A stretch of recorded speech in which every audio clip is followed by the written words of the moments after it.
Il est 10h, passé de quelques secondes ici à Paris. Bonjour à toutes et tous et bienvenue dans Parlons-en, votre rendez-vous avec l'info qui prend son temps. Voici les titres de ce lundi. Un futur accord de paix devra maintenir l'entière souveraineté de l'Ukraine, dit Washington. Changement de discours après le coup de semonce du plan Trump la semaine dernière. Entre-temps, il y a eu des discussions en Suisse, on y reviendra. L'armée israélienne confirme la mort de Eitam Ali Tabatabai, chef militaire du Hezbollah, tué dans des frappes menées dimanche dans la banlieue sud de Beyrouth, frappe israélienne. Il est le plus important responsable du mouvement armé chiite à être tué depuis le cessez-le-feu entré en vigueur il y a près d'un an. Et puis la France sera là, à sa juste place. Emmanuel Macron salue le tournant, je cite, pris par le Gabon. Première visite du président Macron à Libreville depuis le putsch de 2023. Troisième étape de la tournée africaine du président français avant un sommet Union africaine-Union européenne qui se tient cet après-midi en Angola. Et c'est sur ce marathon africain, 4 pays en 5 jours, que l'on va s'arrêter aujourd'hui avec mes invités. Pas tant sur la performance en termes de rythme, mais sur ce qu'il dit des ambitions de la France pour le continent, avec une grande partie duquel Paris entretient, on le sait, une relation compliquée. 8 ans après le discours de Ouagadougou et les promesses du président Macron. Quel bilan pour cette nouvelle ère des relations entre la France et l'Afrique? Paris est-il à sa juste place, comme le disait tout à l'heure Emmanuel Macron à Libreville? C'est Parlons-en aujourd'hui avec Stéphane Ballong, Paul Deutschmann et Francis Laloupeau. Bonjour messieurs, merci d'être là. On a beaucoup de choses à se dire, c'est Parlons-en et c'est parti.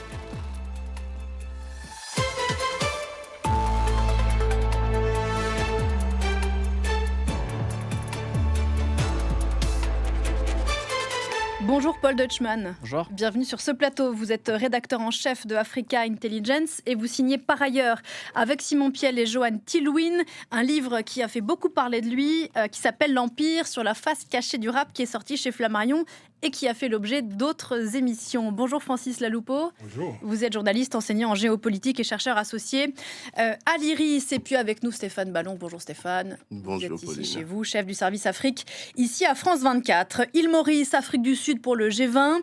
Gabon depuis hier et Angola tout à l'heure pour un sommet, je le disais, Union africaine, Union européenne. C'est le marathon diplomatique d'Emmanuel Macron en Afrique, entamé jeudi dernier. Première tournée africaine depuis le printemps 2023 avec une volonté affichée, construire de nouveaux liens sur fond de recul de l'influence française sur le continent. Et en cela, bien sûr, le Gabon était une étape majeure, bastion de la France-Afrique, jusqu'au milieu des années 2000. Cette visite était donc la première à Libreville pour le président français depuis l'arrivée au pouvoir de Brice Oligui Nguema. Avant d'en parler avec vous, quelques images de cette visite et quelques extraits des interventions des uns et des autres avec Sophie Samaï. Parade militaire dès son arrivée sur le tarmac et bain de foule. Emmanuel Macron est accueilli en grande pompe sur le sol gabonais. Contrairement à plusieurs pays du Sahel qui ont tourné le dos à la France ces dernières années, les autorités gabonaises ont-elles maintenu les liens malgré le coup d'État qui a mis fin en 2023 à 55 ans de dynastie Bongo.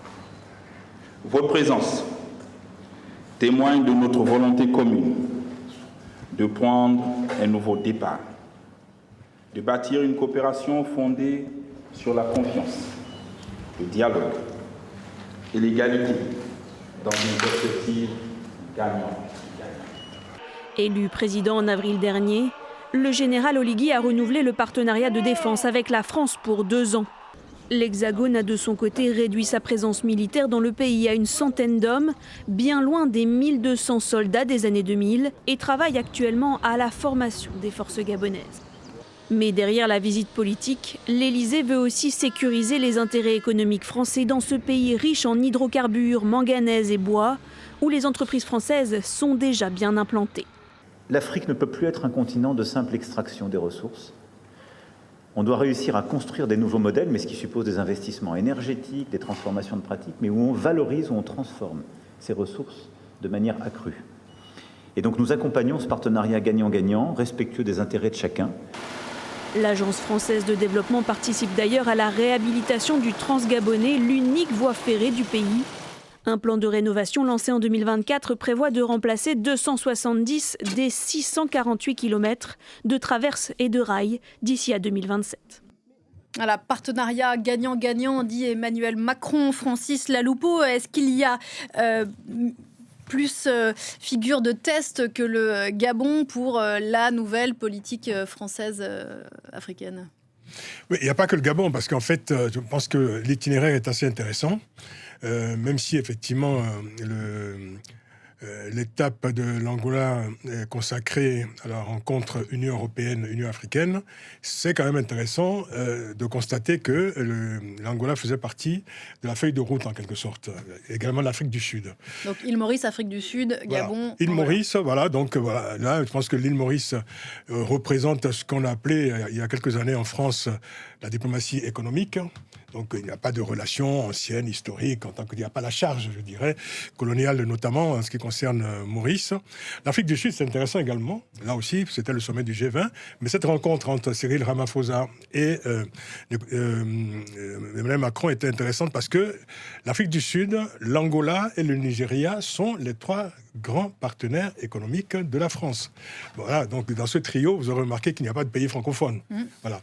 Alors, je crois que ce qui se produit là, c'est un rituel. Bon, comme vous l'avez dit vous-même, nous avons affaire à un voyage de président français à peu près tous les 2 ans, n'est-ce pas? Et à chaque fois, il y a une thématique. On parle de rénovation, on parle le dernier voyage, c'était la refondation des relations France-Afrique. Et là, je crois que c'est le mot rénovation ou renouvellement. Voilà. Alors, je pense qu'en fait, on est en train de s'acheminer peut-être, je pense, d'étape en étape, de voyage en voyage, peut-être de génération aussi, en génération, puisque la rencontre entre le Nguema et Emmanuel Macron est intéressante de ce point de vue, parce que c'est une rencontre également générationnelle entre 2 personnes qui sont à peu près de la même génération. Peut-être qu'après la rénovation, la refondation, le renouvellement, on va s'acheminer progressivement au cours des prochaines années à une banalisation des relations entre la France et l'Afrique. Et cette banalisation serait la bienvenue pour rendre justement ces relations ordinaires et décharger, je dirais, de tout l'affect qu'on a souvent noté et qui complique évidemment régulièrement les relations entre l'Afrique francophone notamment et l'Élysée. Des relations normales, Stéphane Ballong, est-ce que c'est vraiment possible avec la charge qui est celle de la France vis-à-vis de plusieurs pays du continent? Je pense que c'est le sens de l'histoire. Je vais dire, qu'on le veuille ou non, il va falloir aller dans cette direction-là. Si vous voulez, moi, je lis dans cette tournée une dimension plus géopolitique et géostratégique qu'une dimension politique ou qu'une dimension simplement d'influence dans ce qu'on appelle ou on appelait l'empire. Parce que quand vous prenez les étapes, vous voyez bien que les enjeux sont, vont au-delà des relations entre la France et l'Afrique. Maurice, on parle de Maurice, où Emmanuel Macron devrait se rendre en avril et il n'a pas pu finalement. Là, il y a un enjeu qui est très important, qui est le corridor de Mozambique. Et vous savez que Total va exploiter du gaz au large de Mozambique et on est dans cette région qui concentre une partie importante du trafic maritime. Donc là, il y a un enjeu stratégique, géopolitique très fort. De la même manière, en Afrique du Sud, vous avez, il ne vous a pas échappé que quelques jours avant Emmanuel Macron, l'Union européenne a signé un accord avec l'Afrique du Sud sur ce qu'on appelle la transition énergétique. Mais c'est une belle façon de parler d'accès aux minerais critiques, mais aussi de la transformation énergétique. Et puis l'Angola. Je saute volontairement le Gabon. C'est un peu différent sur le Gabon. Et puis l'Angola, c'est l'expression j'allais dire très courante, mais c'est des places to be aujourd'hui. C'est-à-dire que ce soit les Américains, les Chinois, ce n'est plus à démontrer. Ça fait longtemps qu'ils sont bien implantés sur place. Et aujourd'hui, on part d'un corridor où va se jouer l'avenir du monde, si j'ose dire, l'avenir du monde en matière d'accès aux minerais critiques, en matière de transition énergétique. Donc, dans cette tournée-là, moi, je vois plus que, parce qu'on l'a beaucoup dit, une façon de tourner la page des revers qui ont été essuyés dans le Sahel notamment.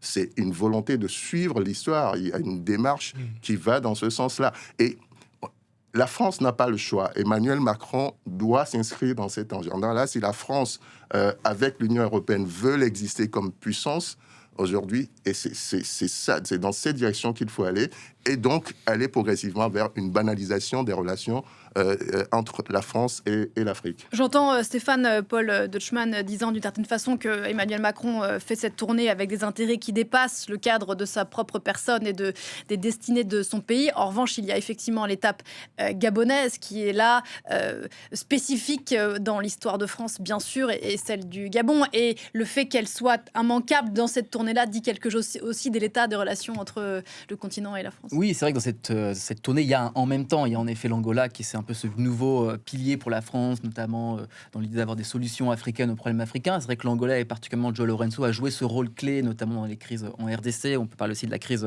centrafricaine. Il y a l'Afrique du Sud où Macron est allé en 2021, parler Covid, diaspora et technologie. Et puis il y a cette étape gabonaise si particulière, puisque c'est vrai qu'il y a eu un tel climat entre Libreville et Paris entre 2016 et 2023. Emmanuel Macron avait initié déjà avec le prédécesseur de Brice Clotaire Oligui Nguema, Ali Bongo, un rapprochement. Il était allé à Libreville en 2023. La relation restait quand même compliquée. Il y avait aussi le sujet de cette base chinoise qui devait être installée à Port-Gentil, qui avait été un vrai sujet côté américain, et les Américains s'en étaient ouverts aux Français. Et c'est vrai que les Français ont peu à peu reconstruit une relation, particulièrement avec Brice Clotaire Oligui Nguema. C'est une réalité qui tenait particulièrement à cette venue, puisque c'est une visite d'État côté gabonais. Côté français, c'était une visite qui au début pouvait être un crochet initialement, qui n'avait pas été pensée non plus comme un élément clé de cette tournée. Ils ne savaient pas trop si ça serait à la fin de la tournée, sur la route de l'Angola sur la route plutôt de l'Afrique du Sud vers l'Angola. Et on voit que cette relation, en tout cas, elle est très personnelle. Quand Brice Clotaire Oligui Nguema se rend à Paris, il rencontre des fois, sans que ça soit officiel, Emmanuel Macron, et qu'il y a une volonté d'Emmanuel Macron de tisser finalement avec cette figure-là peut-être un nouveau point d'attache en Afrique centrale. Et puis, il y a au Gabon cette fameuse base, ce camp de Gaulle à Libreville, qui dit beaucoup de l'état de la présence française sur le continent. On le disait dans le reportage à l'instant, portion congrue, 200 hommes, et ce camp qui était hier un camp de l'armée française, qui ne sera à terme plus que il n'y aura plus que 2 seules bases permanentes sur le continent avec Djibouti. C'est devenu un centre de formation. Ça dit beaucoup, ça aussi. Oui, c'est un centre de formation ou d'instruction, si vous voulez. Mais ça reflète également, je pense, le réajustement aujourd'hui de la relation de la France avec l'Afrique. Je crois qu'il y a une forme de modestie, je dirais, dans la relation qui est en train de s'opérer ou de se révéler, en tout cas. Et cela est juste parce qu'en fait, la France ne fait que s'adapter en fait à un cadre concurrentiel qui s'est de plus en plus développé depuis les années 90, avec évidemment cette diversification des partenariats opérés par les pays africains. Et de ce point de vue-là, la France, au fond, est à quelques retards à rattraper, parce que c'est à elle maintenant de se diversifier en quelque sorte dans sa façon en fait de concevoir et de recomposer sa relation avec ces pays-là. Ne serait-ce que sur le plan économique. Vous savez, depuis les années 90, la France, c'est un peu la France. Donc les autorités françaises se sont affolées en observant le recul de l'influence économique sur le continent et la perte de parts de marché. Alors, il y a eu effectivement pendant plusieurs années des rapports qui ont été commandés. Vous savez, c'est un pays de rapports, la France. On fait beaucoup de rapports, mais en fait, il y a souvent, je pense, une différence entre les rapports et la mise en application de nouveaux paradigmes. Et en réalité, ce qui s'est passé, c'est que on a dit souvent que la France a perdu de l'influence économique, mais ce qui s'est passé en réalité, c'est que le marché africain s'est élargi. Entre 1999 et 2020, par exemple, le marché africain en taille a été multiplié par 4. Ça dit beaucoup du prisme par lequel aussi on regarde cette économie africaine. Voilà, donc je crois qu'il y a un réajustement qui est en train de se faire, où la France, d'ailleurs, comme le disait Emmanuel Macron à Libreville, va trouver sa juste place. C'est dans un marché concurrentiel, où la France n'est plus, je dirais, dans une démarche, disons, dans une ambition hégémonique, mais dans une ambition simplement, je dirais, de trouver une forme de niche à la fois stratégique, géostratégique et économique sur le continent africain, aux côtés d'autres grandes puissances comme la Chine, pour ne pas citer la Chine évidemment, qui est dans toutes les têtes, et également l'Inde. Oui, et puis voilà, il y a également des puissances émergentes comme le Brésil, la Turquie, qui ont également des ambitions sur le continent africain. Et la Russie, on y reviendra. Et la Russie, bien entendu, que je n'ai pas cité parce que la Russie n'est pas un partenaire au développement, c'est un partenaire sécuritaire. On y reviendra tout à l'heure. Précisément, vous parliez de modestie affichée, modestie un peu subie par la France, ou en tout cas peut-être un peu contre son gré. Effectivement, Emmanuel Macron disait il y a quelques heures à Brice Oligui Nguema, la France sera là à sa juste place, et voilà qui fait écho à son grand discours fondateur quant à sa politique africaine. On est en novembre 2017 à l'université de Ouaga, au Burkina. On va en écouter un extrait.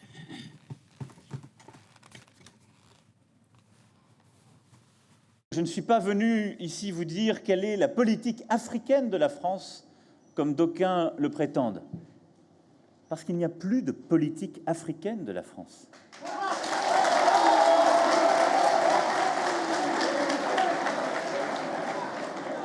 Il y a une politique que nous pouvons conduire, il y a des amis, il y a des gens avec qui on est d'accord, d'autres non. Mais il y a surtout un continent que nous devons regarder en face. Alors il n'est jamais aisé, compte tenu de notre histoire partagée, pour un président français de venir parler comme cela de l'Afrique. Et je n'aurai pas la prétention ici d'exprimer la complexité et la diversité d'un continent de 54 pays. Voilà, novembre 2017, à Ouagadougou, Emmanuel Macron n'était pas venu expliquer quelle allait être la politique française de l'Afrique. À l'époque, il s'agissait de refermer, Stéphane, définitivement cette longue page de la France-Afrique. Quel bilan, le temps nous est compté, mais quel bilan on pourrait dresser rapidement de ces 8 ans de non-politique française de l'Afrique? J'ai l'impression que le bilan est fait de lui-même. Je vais dire, quand au moment où Emmanuel Macron prononçait ce discours, on a tous en tête quel était l'état de la présence française en Afrique, notamment en Afrique francophone et surtout au Sahel. Aujourd'hui, 8 ans après, on voit ce qu'est la présence française en Afrique francophone. Donc, le bilan, on ne peut pas dire qu'il est positif. On ne peut pas dire que les promesses qui ont été faites ont été tenues. Même si, il faut le dire, il y a des choses qui ont été faites, parlant de la restitution, notamment des objets qui ont été pillés pendant les époques coloniales, parlant même de certaines réformes, notamment sur le franc CFA, même si on se retrouve aujourd'hui dans une forme d'impasse, on est allé plus loin sur plusieurs dossiers que ce qu'ont pu faire les prédécesseurs d'Emmanuel Macron. Il me semble qu'il reste, de part et d'autre d'ailleurs, des réflexes qui font que on fait un pas en avant et ensuite, à l'étape suivante, on recule. Pour citer un exemple, la réforme du franc CFA dont je parlais tout à l'heure. Les Français, l'Élysée ou Bercy ont toujours dit que le franc CFA, c'est une affaire africaine et que c'est aux Africains de gérer leur monnaie.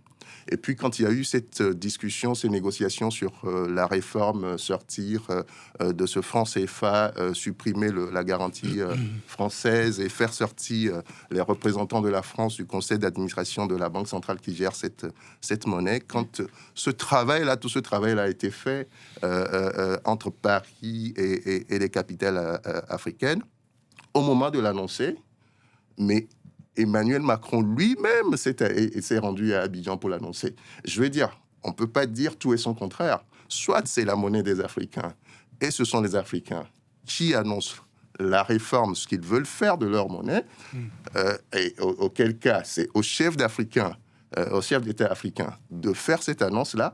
Paris n'avait mais aucunement sa place à Abidjan au moment de l'annonce de cette réforme. Tout cela pour dire qu'il y a toujours de la part de Paris cette volonté, je pense même que c'est de l'ordre du réflexe pavlovien, d'être toujours présent et d'avoir ce côté un peu paternaliste qui subsiste.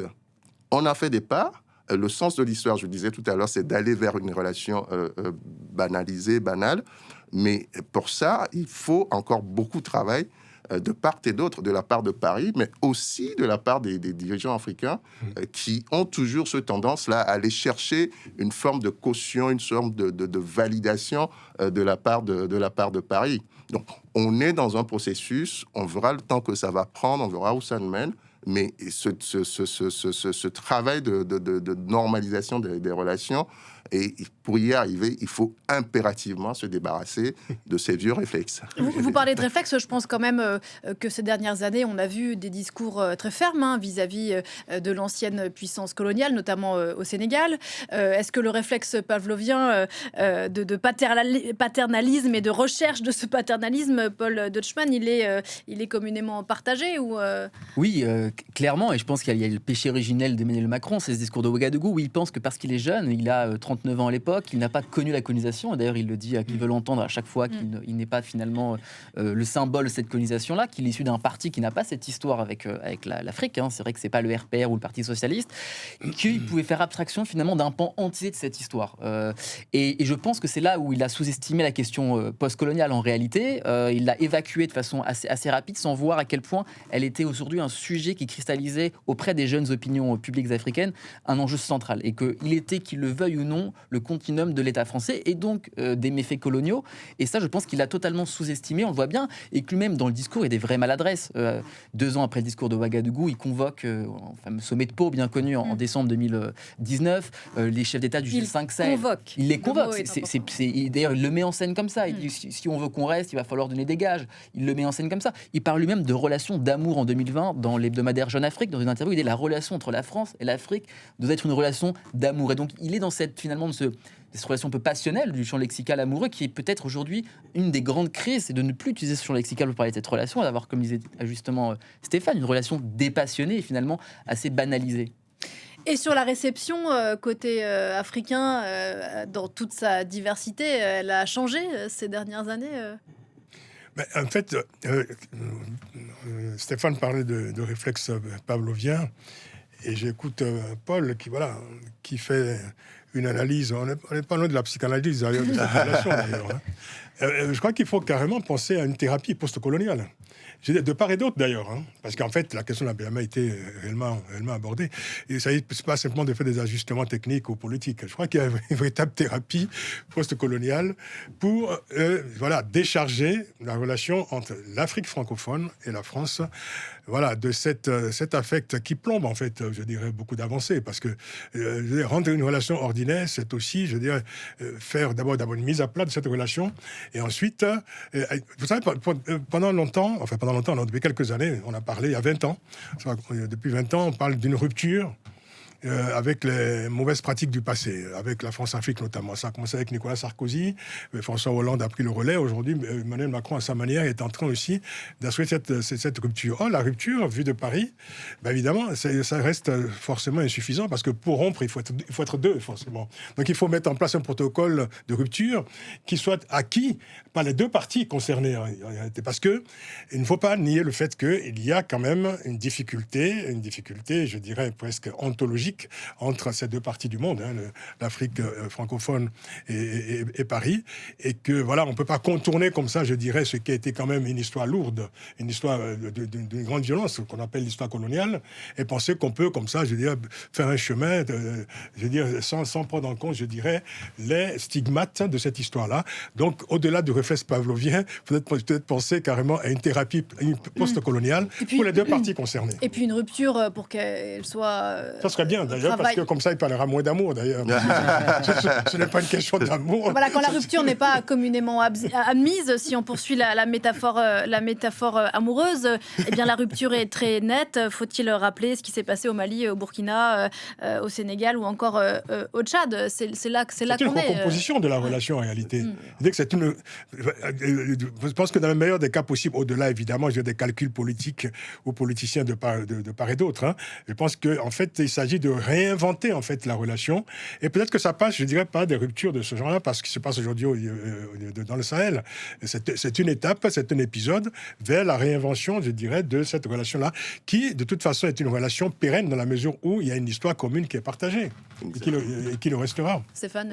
Exactement, on peut voir ça comme une façon de faire table rase du passé et de reconstruire de nouvelles bases.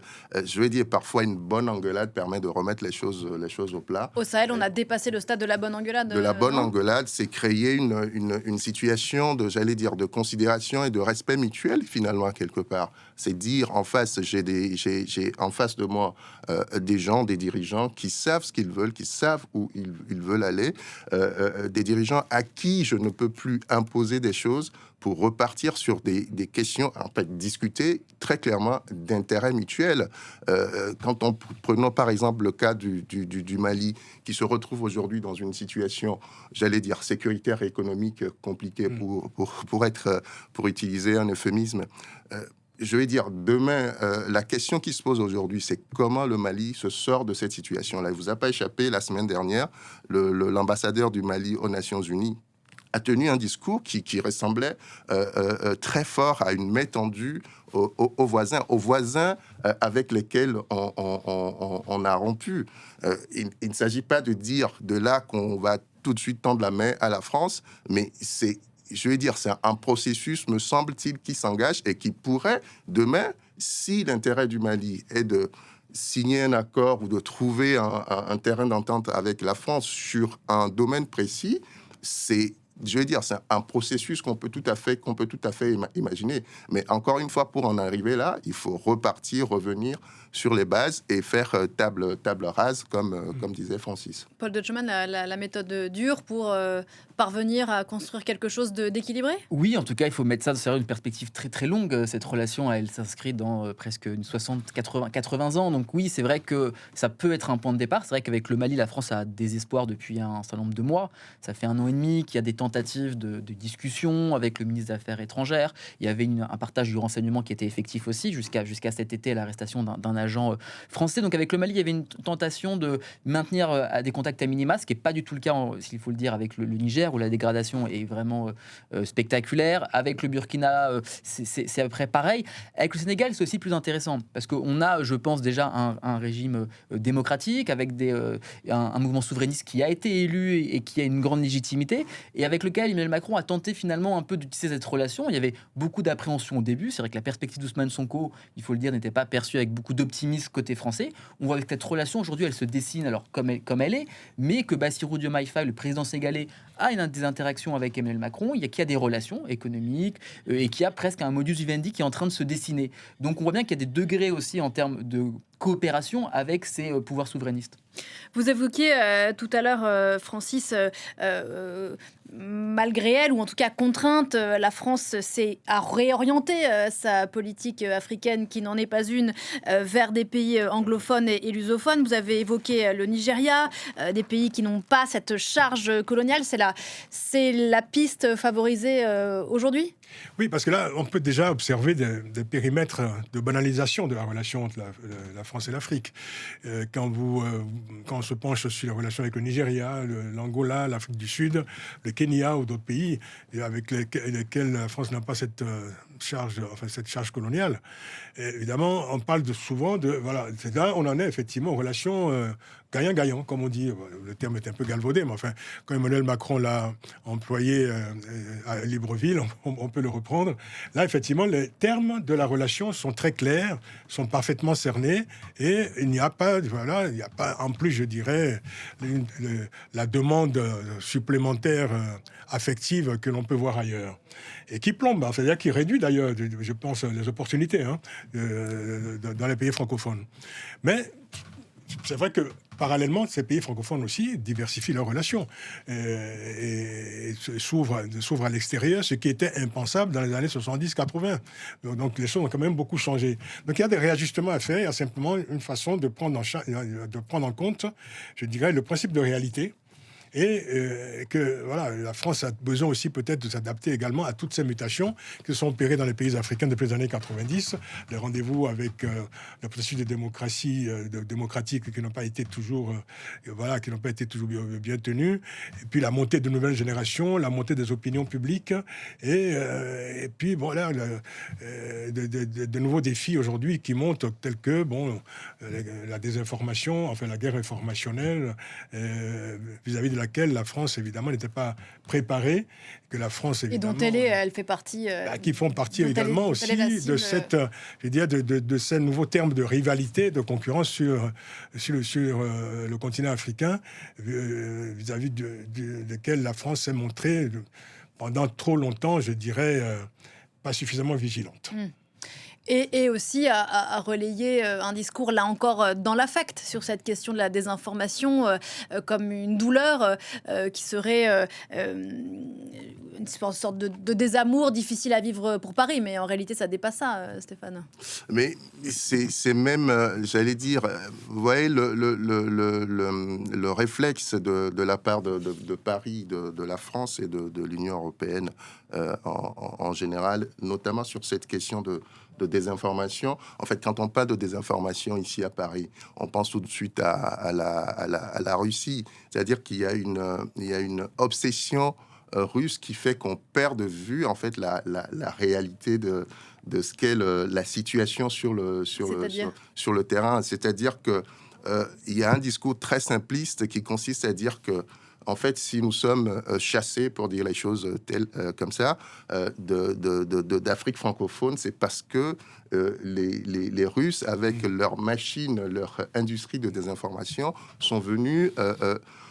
j'allais dire convaincre pour être gentil, mais en gros, quand vous entendez le discours à Paris, ils sont venus manipuler les Africains en quelque sorte. C'est penser que du point de vue de l'Afrique, il n'y a pas une volonté de trouver des solutions qui répondent aux attentes. La donne a changé, le disait Francis depuis tout à l'heure. Donc, prendre en compte les réalités ou prendre conscience des réalités du terrain et s'y adapter. Et en fait, c'est pas une question qui se pose, mais à mon avis pas à la hauteur de la situation. Et penser, j'allais dire, une stratégie qui réponde à cette industrie de l'industrie est arrivée, j'allais dire, très tardivement. Paul, là-dessus, oui, je vous vois acquiescer. Non, mais c'est vrai que ce qui est intéressant, c'est qu'Emmanuel Macron n'a jamais réussi à anticiper. La maxime gaullienne, quitter les choses avant elles ne me quittent, il n'a jamais réussi à la mettre en pratique. On voit bien le poids des administrations aussi. Le débat sur la présence militaire française, il est évoqué dès la campagne en mars 2017. Emmanuel Macron dit qu'il mettra fin à Barkhane. Il est élu, il planche assez rapidement là-dessus. Et en fait, le temps que ça prend, les agendas évidemment respectifs des différentes administrations, fait qu'à chaque fois, il n'a jamais ce temps d'avance. Il est toujours en retard. Et de bout en bout, il est en retard de 2020 après le coup d'État au Mali, où finalement il dit on va rester et finalement il est chassé. Il est en retard au Burkina, il est en retard au Tchad, où finalement il y a un grand plan. Jean-Marie Bockel évoque une grande réarticulation. Un mois après, le Tchad expulse l'armée française. Au Sénégal, c'est pareil, qu'il n'y ait aucune anticipation. On voit qu'il y a des bonnes volontés. Il tente finalement, même avec les diasporas, ce qu'il a fait est assez salutaire, de travailler justement sur ce lien entre la France et le continent, mais qu'il y a une incapacité réellement à anticiper et à aller dedans. Et comment vous l'expliquez ? Alors moi, je pense sur l'aspect militaire, je pense qu'on voit bien le poids des administrations, notamment de l'armée en son sein, entre une armée de terre, pour vulgariser, qui grosso modo disait c'est pas mal, il faut rester là-bas, il faut rester au contact, c'est important d'y être, les Russes y sont, les Chinois y sont, il faut rester, des diplomates des fois qui avaient d'autres agendas, et donc le poids et le temps que ça prend en termes de décision, entre le discours de 2023 où il dit la fin des bases permanentes et la réalité, il y a 1 an et demi qui se joue en fait. Oui, Stéphane. Il y a, je pense, comment dire ça, il y a le poids de l'administration, évidemment.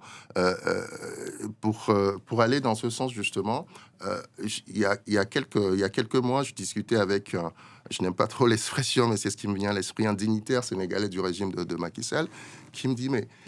En fait, ce que vous ne comprenez pas en Europe, quand on a une croissance démographique qui est la nôtre dans nos différents pays, et qu'on a des questions sécuritaires qui sont des questions qu'il faut résoudre tout de suite. Je veux dire, c'est pas dans 1 mois, c'est pas dans 3 mois, c'est maintenant tout de suite, et quand on est à la recherche de solutions, qu'on vient vous voir pour parler d'accès aux armes, par exemple, et que vous nous sortez des questions réglementaires qui font que nous ne pouvons pas accéder à du matériel pour régler nos problèmes sécuritaires, et que dans le même temps, vous avez une autre puissance qui s'appelle la Russie, qui ne se pose pas ces questions de réglementation et qui nous donne accès aux armes. Que voulez-vous qu'on fasse ? La Chine non plus, d'ailleurs. La Chine non plus, d'ailleurs. Vous voyez, on a des questions immédiates à régler. Et en face, vous nous parlez de réglementation. Donc, du point de vue africain, je veux dire, c'est tout vu. Je vous donne la parole dans un instant, Francis Laloupeau, mais puisqu'on parle de la Russie,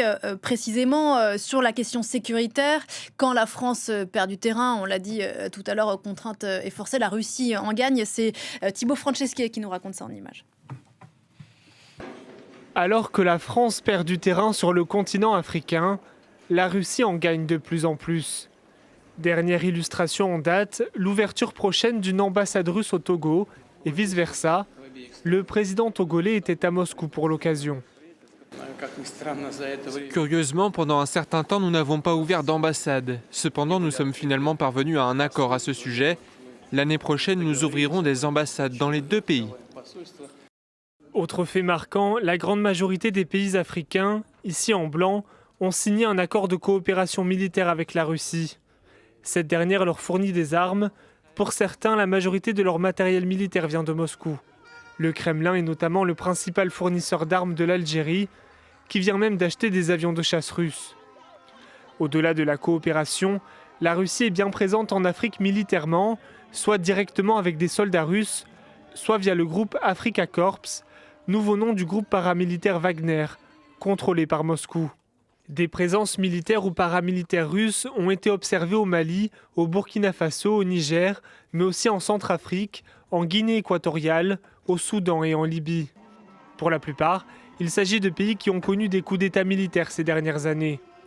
Le Mali notamment a clairement tourné le dos à la France pour se rapprocher de Moscou. Wagner est venu appuyer l'armée malienne. Le groupe est accusé d'exactions de civils. Plusieurs pays africains ont aussi conclu des accords économiques, notamment sur l'exploitation de matières premières avec la Russie ou des entreprises russes. Voilà, cette poussée sur la question sécuritaire des Russes en Afrique qui n'est pas nouvelle. Ne serait-ce que pour ça, la France ne peut pas se permettre d'abandonner le terrain. Oui, alors si évidemment on s'en tient, je dirais, au choc frontal entre la France et la Russie, je pense que on se tromperait en fait d'analyse, parce que je crois que il faut prendre, je veux dire, en compte le champ concurrentiel global. Aujourd'hui, il y a effectivement sur le continent des puissances qui sont en rivalité, mais rivalité objective, puisque nous sommes dans des rapports de force classiques sur la scène internationale. Ça passe évidemment par le paramètre économique, mais ça peut passer également par le paramètre politique, y compris le paramètre militaire. Bon, la Russie s'installe plutôt dans le champ militaire, essentiellement jusqu'à présent, n'étant pas un partenaire au développement. Mais ça, ce n'est pas nouveau, parce qu'en fait, c'est une histoire déjà que l'Afrique a déjà connue dans les années 70, quoi. En pleine guerre froide, quand l'Afrique était divisée entre l'Afrique verte et l'Afrique rouge. Évidemment, la rouge était celle alliée à l'Union soviétique. C'est une histoire ça écrite à l'époque entre la Russie et l'Afrique. Entre-temps, il y a eu un reflux, évidemment, avec la fin de l'Union soviétique. Et puis, on assiste, effectivement, depuis quelques années, à ce qu'on peut considérer comme un retour de la Russie sur le sol africain. La question est de savoir quels sont les objectifs précis de la Russie. Bon, évidemment, il y a des objectifs immédiats qui sont effectivement militaires, qui sont également l'exploitation également des mines, des ressources, parce que la Russie a un besoin effectivement de matières premières. Mais il faut aussi penser, je dirais, à l'élément politique qui soutient en fait cette relation politique, dans la mesure où la Russie en Afrique est également en train de réaliser un objectif beaucoup plus large que sa relation avec l'Afrique, c'est-à-dire que l'Afrique est considérée comme une sorte de variable d'ajustement d'une confrontation plus large que la Russie a engagée avec ce qu'elle appelle le monde occidental. La question est de savoir pour les Africains de ne pas simplement servir justement de variable d'ajustement pour cet enjeu, cet objectif qui n'est pas le sien, voilà, et redéfinir très clairement les termes d'une relation qui ne se limite pas, je dirais, à la sauvegarde de quelques régimes politiques au profil parfois, souvent d'ailleurs douteux, et penser effectivement, je dirais, à s'engager dans des plans de développement et voilà, et resserrer les liens avec les partenaires qui sont capables évidemment de projeter, je dirais, ces plans de développement vers des horizons beaucoup plus lointains que des enjeux, que des défis immédiats. Voilà, là-dessus. Oui, je trouve que c'est très juste. Je pense qu'il y a toutes les limites de cette présence russe, qui est une présence en réalité très opportuniste. On voit bien, ils vont s'initier dans des interstices que vont laisser des pouvoirs fragiles. C'est le cas au Sahel. Il n'y a pas de vraie stratégie continentale. Ils n'auraient pas les moyens. On voit bien en termes d'investissement, de crédit à l'export, la Russie, c'est très faible. Les Turcs sont à cet égard beaucoup plus intéressants, ont une vraie stratégie. Erdogan s'est rendu un nombre de fois incalculable sur le continent et ont créé des commissions mixtes patronales. Ils ont créé des outils financiers à même de favoriser les groupes turcs. Et on voit bien que la Russie, finalement, c'est spectaculaire. C'est vrai que Wagner, c'est très spectaculaire, Afrika Korps, mais qu'en réalité, en termes d'investissement et de partenariat, en dehors des sommets et de Wagner, il n'y a pas grand-chose. Il y a évidemment ce lien avec ces mouvements souverainistes. La Russie a réussi à s'initier comme un interlocuteur dans cette dans cette confrontation avec le monde occidental, c'est assez porteur. C'est vrai que ce sud global aujourd'hui qui se dessine est une réalité sur le continent plus que jamais, mais la Russie n'a pas réellement de stratégie à l'échelle du continent comme la Chine, la Turquie ou l'Union européenne. Et puis, il y a la mise en échec, on en parlait la semaine dernière avec vous, Stéphane, notamment au Mali, ou en tout cas avec une efficacité limitée. Exactement. Et pour rebondir sur ce que viennent de dire mes deux collègues, c'est là où il y a une responsabilité de la part des Africains. C'est-à-dire que la Russie, que ce soit la Russie, la Turquie d'ailleurs, viennent avec leurs propres objectifs. La question du point de vue africain, c'est quels sont nos objectifs. Et c'est là où, encore une fois, il faut sortir de la passion, finalement, en ce qui concerne les relations avec la France et se poser les bonnes questions. J'ai le sentiment, quand j'écoute, quand je regarde ce qui se passe sur le continent aujourd'hui, il y a comme une volonté de se rapprocher de la Russie, juste simplement pour agacer d'une certaine manière les anciennes puissances coloniales, parce que la France aussi et les autres puissances d'ailleurs entretiennent j'allais dire ce petit jeu là, pour rester dans la métaphore. Mais ce faisant, on ne parle pas pour soi-même quand on fait quelque chose pour agacer quelqu'un. On n'est pas exactement. Je parlais des réflexes parisiens, français tout à l'heure, et il y a ces réflexes aussi côté africain où on aime bien s'afficher avec la Russie, avec la Turquie, pour montrer que, en fait, la France n'est pas la seule solution, et la France n'est pas... mais simplement, souvent, dans la volonté, dans l'intention de provoquer quelque chose du côté parisien, alors que c'est pas du tout là que ça se joue. On disait tout à l'heure, on arrive à la fin de cette émission, que cette relation entre la France et l'Afrique était faite de pas en avant, de pas en arrière. Est-ce que ce qu'on a vécu récemment à Madagascar, l'exfiltration de l'ex-président Rasouel, organisé selon nos confrères de RFI par Paris.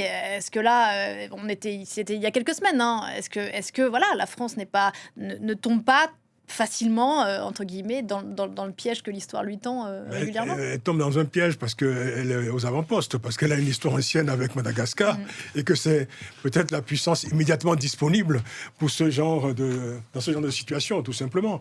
Mais ce qui s'est passé, ce qui s'est produit à Madagascar reste une histoire malgache avant tout, une histoire qu'on voyait venir d'ailleurs, hein, parce qu'en observant pendant quelques années, au cours des dernières années, la situation à Madagascar, personnellement, je n'étais pas très surpris de la tournure qu'ont pris les événements dans ce pays, mais ça reste une histoire malgache avant tout. Et si, je pense aussi avec quelques personnels français dans les parages pour effectuer cette opération, comme ce fut le cas pour Blaise Compaoré il y a quelques années d'ailleurs, parce qu'effectivement, voilà, il y a moins... L'histoire avec la Chine est beaucoup plus récente, et qu'il y a un ancrage français quand même dans ce pays. Bon, cela étant, c'est vrai que dans la situation actuelle, on a tendance effectivement à trouver la présence française embarrassante ici et là. Mais je voulais surtout, juste pour terminer, insister surtout sur le fait que dans tout cela, c'est aux Africains eux-mêmes, je veux dire, de définir le cahier des charges, le cahier d'intérêts, les objectifs en termes d'intérêt dans les relations avec tous les partenaires. Parce que depuis plusieurs années, nous répétons que la Chine, par exemple, est le premier investisseur sur le continent africain. Elle est devenue d'ailleurs la première créancière aussi sur le continent africain. Mais quand vous posez la question aux responsables africains de manière générale, aujourd'hui, je veux dire 20 ans, 25 ans plus tard, personne n'est en mesure, peut-être que Stéphane le sait, Paul, personne n'est en mesure, je dirais, de définir très clairement quels sont les objectifs de l'Afrique sur les 20, 30, 50 prochaines années avec tous ces partenaires-là, les uns les autres, de la Turquie, la France ou encore la Chine, quoi. Alors que la Chine sait parfaitement, avec la route de la soie notamment, vers quels horizons elle se projette. Et voilà, c'est aux Africains de définir leurs objectifs. Ça pourra faire l'objet d'une autre émission. Merci infiniment à tous les trois d'être venus sur ce plateau. Paul Deutschmann pour Africa Intelligence, Francis Laloupeau, on vous retrouve dans vos publications pour l'Iris. Merci beaucoup Stéphane Ballon, vous étiez ici chez vous, chef du service Afrique de France 24. Une émission à revoir en replay, réécouter en podcast. On se retrouve dans un petit quart d'heure pour la suite de ce rendez-vous d'info. À tout à l'heure.